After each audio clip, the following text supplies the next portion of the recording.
بسم الله الرحمن الرحيم. اللهم صل وسلم وبارك على سيدنا محمد وعلى آله وصحبه وسلم. إن شاء الله اللي حابب بقى يجي عايز يشوف الطريقة ويشوف المقادير بتاعة الشوريك وبتاعة الشوريك الأفران والشوريك الفرنسي اللي هو القلب ده، يعرف ده اتعمل ازاي وتلمع ازاي كده بالجمال ده.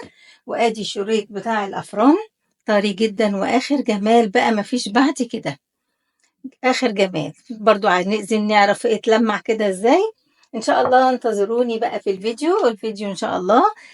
حبايبي، هيبدأ ان شاء الله تخشوا وتشوفوا المقادير كلها، وخلوكم معايا بقى نشوف المقادير ونشوف الطريقة والحركات كلها، وانتظروني.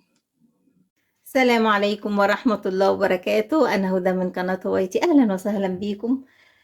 طبعا، وأهلا وسهلا بكل اللي بيخشوا لي والمتابعين واللي بينوروني واللي بتعجبهم القناة وبيشترك. بشكركم يا حبايبي. طبعا إن شاء الله، طبعا إحنا يعني أنتوا كده بتشجعوني حقيقي. فإن شاء الله أنا هبدأ أعمل لكم بقى معجنات وحاجات جميلة قوي هتنفعكم الأيام بقى اللي جاية، اللي هو أيام الصيف بقى والمصايف، وتعملي لقمة تخرجي بيها في نادي ولا في أي حاجة. هنشوف كده كل يوم كده نعمل لكم أي حاجة، حاجات جميلة إن شاء الله هتعجبكم قوي. طب يا هدى، أنت عملتي البريوش قبل كده، هتعمليه تاني؟ هنعمله تاني بس بريسيبي تاني وبطريقة وشكل جديد. يعني الريسيبي، يعني المكونات اللي موجودة بتبقى فيها اختلاف شوية عن اللي اتقدم قبل كده، اوكي؟ والاتنين صالحين والاتنين اخر جمال واخر طعم واخر حلاوة. احنا النهاردة ان شاء الله انا ما بعملش نص دقيق، انا بعمل الكيلو، تمام؟ علشان يكفينا كام يوم يعني. طيب هنقول كيلو من الدقيق انا نخلته اهو يا حبايبي، لازم يبقى منخول، تمام؟ وحطيت المعلقة تحت الملح وقعت. بصوا، يا انا حاطة نص معلقة، وكمان انا طحنت الملح يعني، حتى عشان يبقى زي كوكس كده، يبقى ناعم جدا، تمام؟ احنا قلنا كيلو من الدقيق ونص معلقة ملح وثلاث بيضات. بايديكي تعملي بيضتين وتحطي بياض بيضة، ما انا بقول لك اهو اختيار. والبياض بيضة تخليها معاهم وتشيلي صفار واحدة بس وتخليها للوجه. لكن انا عندي خليط معمول جاهز، فعلشان كده مش عايزة اعمل كده. طيب، وعندي كمان 200 جرام من الزبدة، دي زبدة زبدة بلدي فلاحي اهي، تمام؟ وكمان كوباية من السكر. طب الريسيبي اللي كان قبل كده، اللي كان معمول قبل كده بتاع البريوش، احنا هنعمل الشوريك النهاردة، هنعمل شكل شوريك كده جاي يعني نظام جديد وحلو، ومنه برضو بريوش يعني. وكان نص كوباية سكر، لكن المرة دي حتى كوباية، تمام كده؟ عشان اللقمة ممكن ما تدهنيهاش، ممكن ما تحطيش عليها سكر من فوق، فانت هتستكفي بيها وبحلاوتها بس. كمان معلقة صغيرة من البيكنج باودر. وادي ده البولش اللي هو ايه يا ولاد؟ اللي بصوا، دي الخميرة، دي من معمولة من امس، من امبارح يعني، تمام؟ بصوا حبايبي، بصوا تقيلة ازاي، بصوا.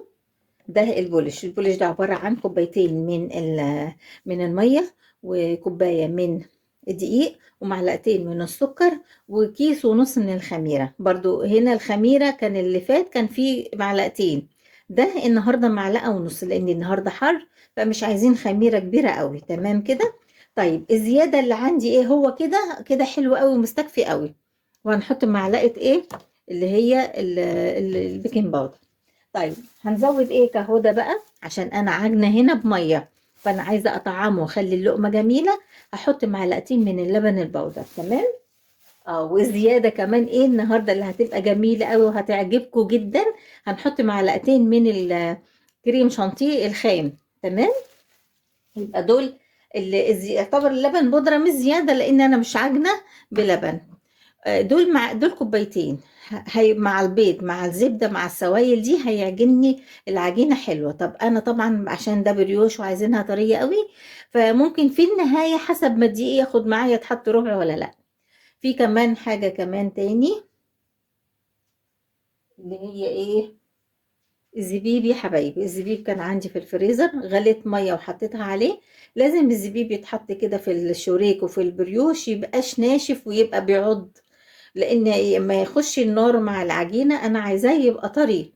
تمام كده، هعصره بعد كده هحطه مع ايه العجين. خلاص كده، دي مهمه قوي. طب انا مش عايزاه بزبيب، حطي له كريز. مش عايزه كريز، مثلا عايزه فواكه مسكره حطي. طبعا احنا رغينا كتير، فانا عايزه نخش في الشغل على طول. برضو دي طريقه سهله. كنا الاول بنحط في العجان الدقيق والبيض وبنحط البولش والسكر، وبيتضرب كله مع بعضه حبايبي. وبعد كده بنزل اللهم صل على النبي، بنزل بالزبدة حتة حتة في النهاية خالص. الملح كمان، يعني دي تاني مرة برضه أنا غلطت، إن أنا بحطه وهو بيدي نتيجة حلوة ما فيهاش حاجة، إن أنا المفروض تحطيه قبل الآخر يعني. تمام كده. طيب، ودي معلقة صغيرة من البيكنج باودر أهي. تمام. حطيتها مع إيه؟ مع ال حطيتها مع حبايبي مع الدقيق. يبقى حطيت هنا الملح، ممكن الملح تخليه في الاخر، وده منخول. وحطيت الملح والبيكنج باودر. تمام. هنا بقى هحط ايه يا حبايبي؟ بصوا بقى في البولش ده هحط السكر. شفتوا بقى؟ ادي الطريقه دي اهو، حتى مكمله بسكر التموين، ما يهمكوش اي حاجه خالص اهو. افضل اقلب اقلب اقلب كده يدوب خالص. وبرده هحط مع ده اهو.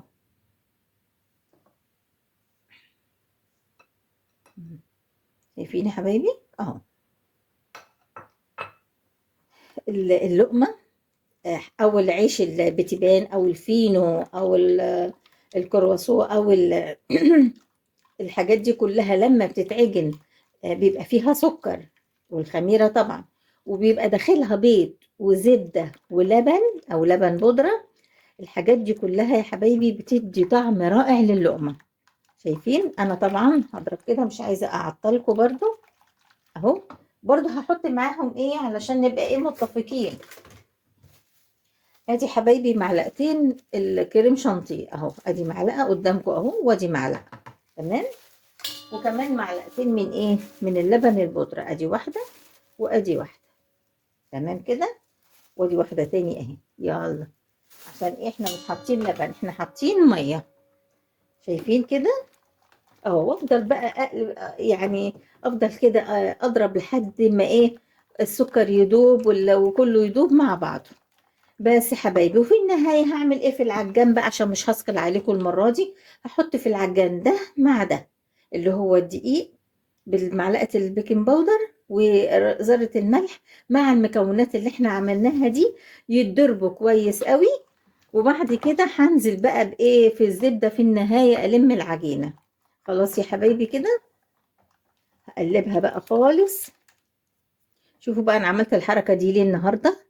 على فكره انا بسهل عليكم الامر خالص. بتقولوا هي عملت في البولش ده حطت ايه، ودي من امبارح، وحطت جواه ايه، والاخر ضربيه حطيته مع الدقيق. شايفين الحركه دي سهله وبتسهل عليا. وفي النهايه خالص عشان الم وتبقى اللقمه بقى دسمه كده، تبقى ريتش كده وغنيه كده، بروح عامله ايه، بروح حاطه كل قطعه كده مع الضرب ارمي قطعه قطعه. وفي النهايه برضو بروح حاطه الزبيب عصراه وحطاه اهو حبايبي. هحط بالراحة خالص كده اهو، عشان ما نعفرش الدنيا اهو. بولة كده تكون غويطة تنزل دي في قلب دي. تمام. نتعلم كده ايه علشان نبقى إيه في نظافة. وكمان هنحط البولش وهنحط معاه كل المحتويات اللي احنا قلنا عليه. ادي يا حبايبي الكوبايتين. برضو هديله تقليبة بالراحة كده انا، كأني بساعد العجان. تمام اهو، بديله تقليبة كده. وهبدأ بقى ايه اخليه هو يضرب بقى لوحده. وبعد كده ايه احط بقى ايه الزبدة قطعة قطعة. شايفين يا حبايبي؟ بصوا العجينة جالسة ازاي تقيلة شوية.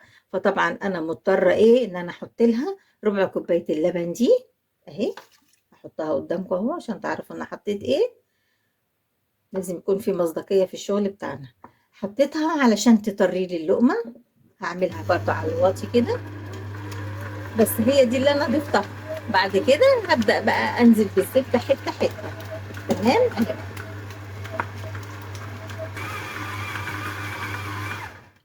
شايفين يا حبايبي؟ بصوا بصوا بقى الطرية ازاي. بصوا بقى الملبس اهي بقت عاملة زي اللبانة، وايه وبتلزق معايا. بصوا طرية ازاي. انا بقى عايزاها كده. في الوقت ده هبدأ بقى احط الزبدة حتة حتة. تمام، اخد حتة حتة كده واحط واضرب. بصي يا حبايبي معذرة عشان نعرف ان احنا ممكن نمشي بزبدة ايه. الزبدة دي اللي هي بتبقى القرص الكيلو اللي جاي من الفلاحين اللي بيعملوه ده، القرص الكيلو. تمام. خدت منه 200 جرام. يعني لو انت متحيرة وما عندكيش زبدة حاجة حابة تعمليها، بتعملي بدي او بفرن. قبل كده عملت البريوش التاني كان بفرن وكان جميل جدا. شايفين يا حبايبي العجينة عاملة ازاي؟ بصوا زي اللبانة اهي، جميلة قوي. شايفين؟ شايفين النعومة من الزبدة طبعا. هنبدأ بقى يا حبايبي نحط بقى الزبيب آخر مرحلة اهو، اللي هو ده اهو. هنبدأ بقى نحطه بعد ما صفيته من المية. هحطه بقى يقلب قلبتين معاها كده. كده حبايبي زي ما انتوا شايفين. بصوا العجينة عاملة ازاي، زي اللبانة اهي. بصوا آخر جمال، مضروبة حلو. ما تقوليش ان هي ملزقة ولا فيها حاجة، ما هو لازم تبقى ملزقة. بصي اهي لما بتهدى شوية هي بتمسك في بعض خلاص، بتطلع من ايدي. تمام. هنبدأ بقى نعمل ايه. هدهن بقى دي عشان اسيبها تتخمر شوية، ولو يكن مع الحر ده نص ساعة. تمام يا حبايبي اهو. انا والله مش عايزة اتقل عليكم، بس بوريكم كل تكنيك. وعايزة اقول لكم كمان ملحوظة تاني. اللي مش عارفة تكيل او تعاير الكوباي الكيلو الدقيق قد ايه. الكيلو الدقيق عمل 7 كوبايات من الكوباية المعيارية دي. 7 يكونوا تنزليهم بالسكينة كده. تمام، 7 مليانين بالكوباية المعيارية دي اهي. تمام كده، 7 كوبايات. اللي مش عارف يكيل الكيلو. نبدأ بقى نحطهم في وكده بقى حبايبي خمرت وكمان انا ما خمرتهاش قوي عشان ايه اعرف اتعامل معاها واشتغل فيها. بططتها كده بايدي. دي يعني يعني ربع كمية. قسمت الكرة على 4 وبططتها بايدي. وعملت لها ايه يعني كده. مم. عملتها كده عشان تبقى ايه يعني سهلة عليا. بصوا اهي عشان تبقى سهلة عليا. تمام. هنعمل بقى ايه اللي هو التقليدي. البريوش او سوري الشوريك. احنا عملنا البريوش قبل كده، فهو برضو البريوش هو الشوريك هو المنجقونة. يعني هي بس ايه. المرة دي الريسيبي اختلف شوية. في طريقة هنعملها دلوقتي هتعجبكم او اختلفت برضو شوية. ان شاء الله. بصوا اهو انا ببدأ ايه الف كده زي ما انتم شايفين اهو. مهم. نجيب الطرف ده كده بالراحة خالص اهو. عشان ايه العجينة طبعا اهو زي ما انتم شايفين مش مستحملة اهي. مم. واحط كده، اعملها كده عشان اخليها ايه من تحت. ارفع كده اهو. وزي سهلة قوي قوي قوي وما فيهاش اي حاجة. قدامكم اهي. ده اللي متعرف عليه البريوش المتعرف عليه. في شوريك بقى نوع تاني. هعمل ايه هفرد كده. بصوا هعملها ده الجديد بقى. اعملها زي معاملة السينابون. بصوا اهو. هو طبعا داخله زبدة. يعني العجينة دي هتورق معايا. ادي اهو شايفين. اعملها كده شبه المستطيل. الزبيب ده اهو شبه ايه المستطيل. طيب هتحطي ايه كمان يا هدى؟ هندهنها سمنة او زبدة اهي.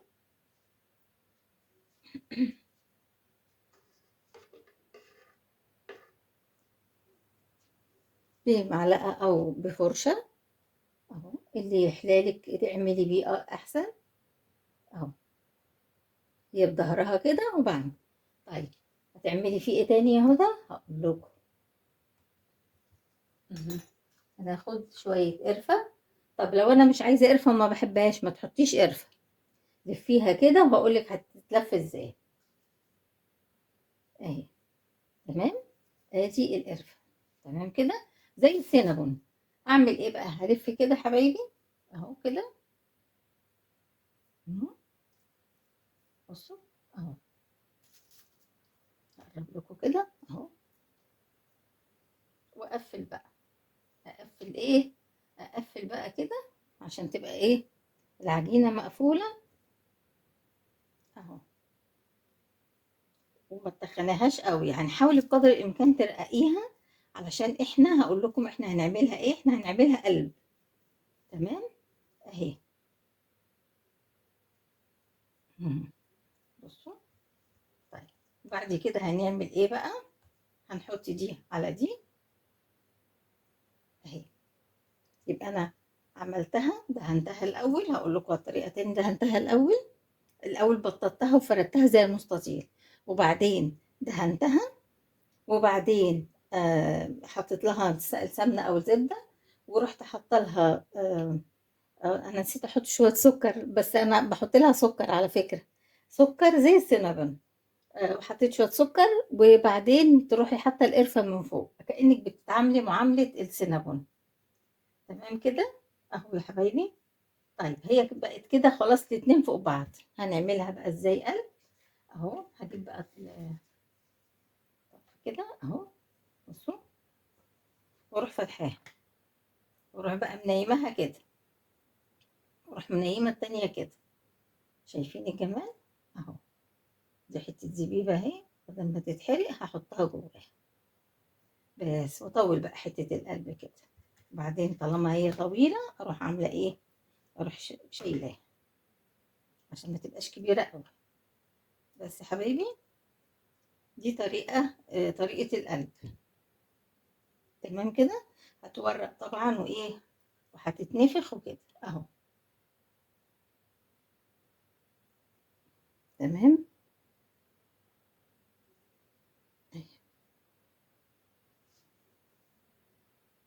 كده حبايبي. ده تالت حاجة. يبقى احنا عملنا الحلزوني اللي هو المتعرف عليه، اللي هو البريوش او المنجقونة او الشوريك. وعملنا اللي هو زي رسمة القلب. تمام، انا محبتش اثقل عليكم علشان ايه، يعني ما يبقاش الفيديو طويل. طيب هنشوف عملناها ازاي اهو. شايفين اهو، دي القلوب. طبعا هندهن الوش. مهم. الدهان ده اللي هو موجود قبل كده على القناة برضو، اللي هو بيض وبسيط من النسكافيه، ومعلقة سكر، وكمان فانيليا، ومعلقتين من اللبن الحليب يعني. تمام. طيب انا بعملها كده بدهنها، وممكن برضو ترشي عليها سكر من فوق، برضو هيبقى شكلها حلو، وهتدي لمعة في النهاية وكل حاجة. يعني زي كده عشان ايه نقفل الحتة دي اهي. بصوا سكر اهو. تمام اهو. انا حبيت اوريكم الفكرة عشان تبقوا عارفين اهو. فكرة سهلة كده يا حبايبي. ده تالت حاجة. يبقى احنا عرفنا القلب ولمعناه. وعلى فكرة ممكن تحطي له مع الدهان ده او الملمع ده، ممكن تحطي له برده معلقة سمنة او زبدة. بس طبعا انا مش حابة كده، لان هو داخله زبدة سمنة، زبدة والعجينة معمولة بزبدة، وحطينا كمان دهنا سمن، فخلاص كفاية كده. بصوا اهو. شوريك المتعرف عليه اللي هو بتاع الافران، آه بتاع المناسبات برضو، في ناس بتعمله عشان يطلعوه كده يعني بالرحمة اهو. شايفين اهو. بصوا حاجة سهلة قوي. العجينة ما شاء الله يعني هتطلع بقى طرية وجميلة. يلا بقى نروح على الصاج كده حبايبي. بصوا الشوريك اهو، ده الشوريك بتاع الافران. برضو هدهن كده اهو زي ما انتم شايفين كده. حاجة يعني بمنتهى السهولة والجمال. اهم شيء العجينة تبقى طرية، ما تنشفيهاش عشان تبقى اللقمة تقطم منك كده وتبقى جميلة. بصوا يا حبايبي، ممكن بقى بتسيبيه كده عادي، ممكن بتحطي عليه سكر عادي، ممكن بتحطي عليه سمسم عادي، ممكن تحطي عليه حبة البركة عادي، كله ماشي معاكي. ابتكري واللي تحبيه اللي يحبوه وبيحبوا ياكلوا الطعم بتاعه اعمليه. تمام.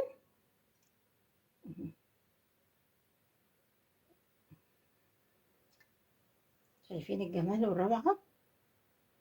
دي طبعا قفلت كده هتبقى مقفولة وجميلة. طيب، على فكرة ممكن برضو نرش شوية سكر عادي، مفيش مشكلة، نو بروبلم.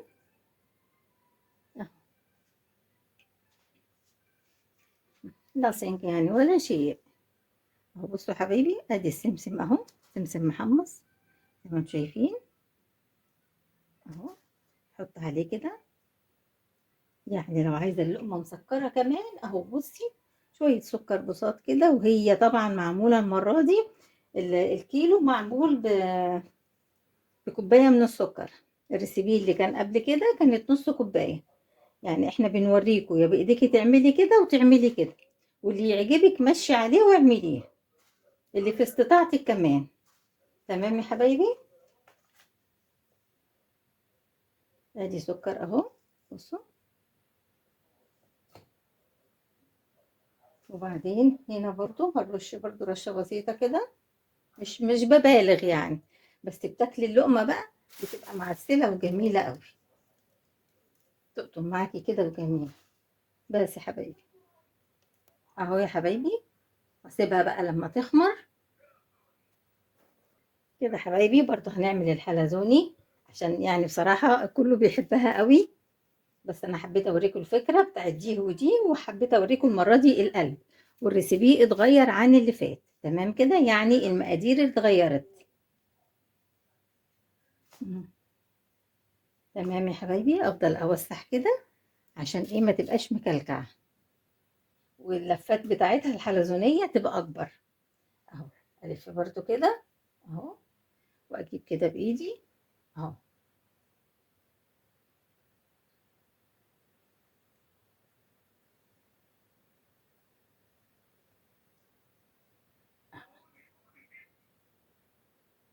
مم. تمام.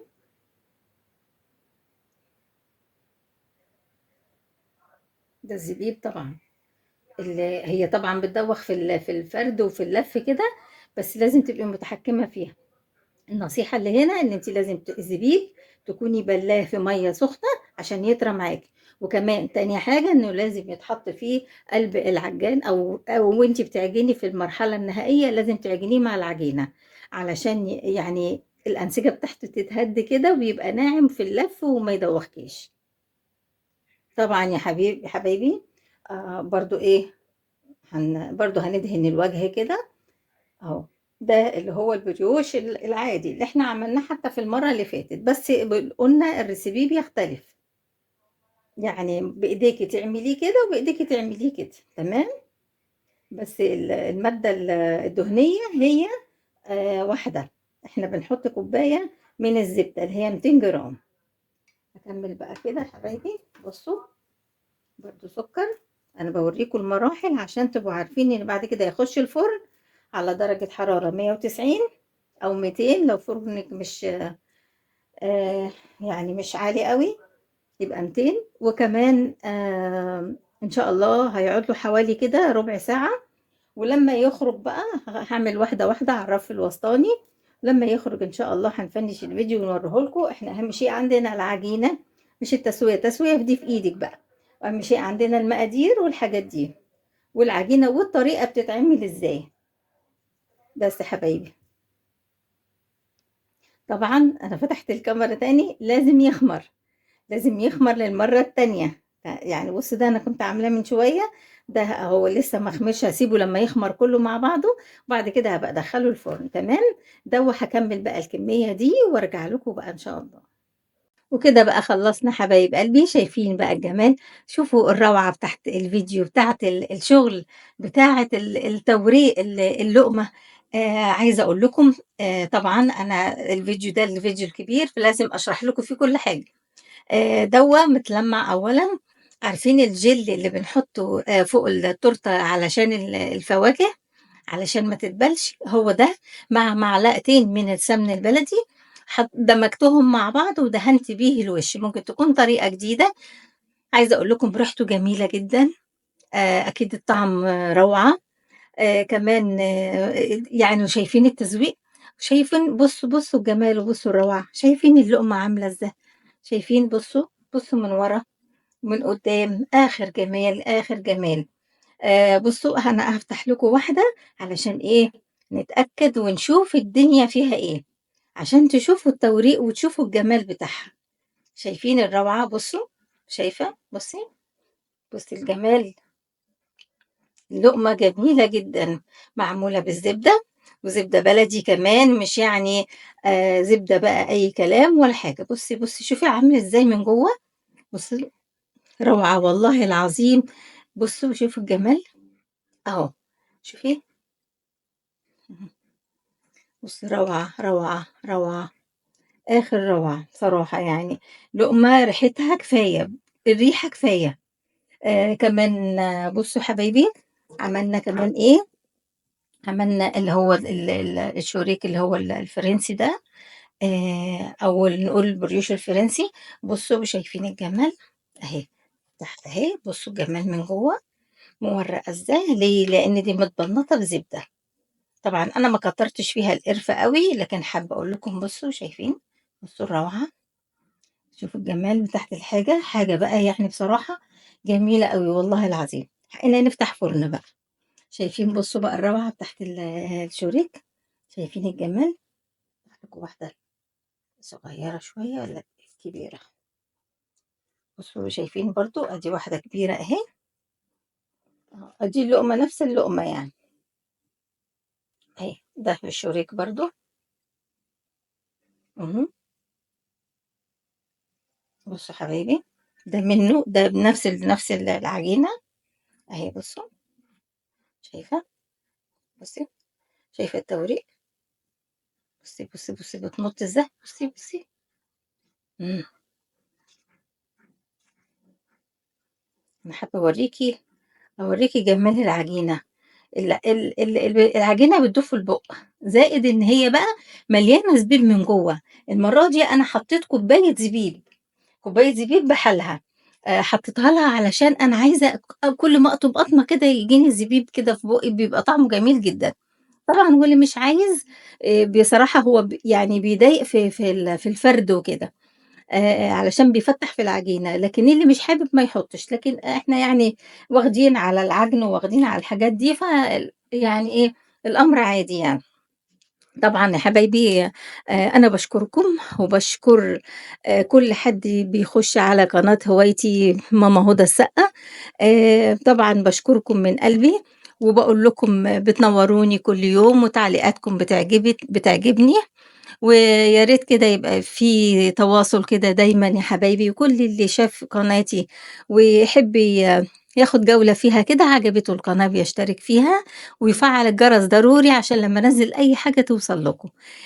إن شاء الله باشكركم يا حبايبي، وكل سنة وحضراتكم طيبين، وكل يوم وأنتم طيبين، وكل لحظة وأنتم طيبين وبألف خير. باشكركم يا حبايبي، جرّبوا بقى الطريقة هتعجبكم أوي والله، جرّبوا. ده الريسيبي التاني، يعني أنا كل ما أقفل أفتح. ده الريسيبي التاني، قبل كده كان معمول الريسيبي اللي هو يعني المقادير، البريوش الأولاني ساعة شم النسيم كان ب ب بمقادير مختلفة عن ده. ده فيه يعني فيه من المقادير بس فيه اختلاف في المقادير. لقيت بأمانة إن دي روعة، والتاني كان طعمه حكاية، يعني مش عارفة أقول أنهي أحلى. باشكركم يا حبايبي، وكل مرة وحضراتكم طيبين. وما ننساش بقى المتابعة، وما ننساش اللايك أهم شيء، والاشتراك في القناة اللي هو ما اشتركش. باشكركم، مع السلامة.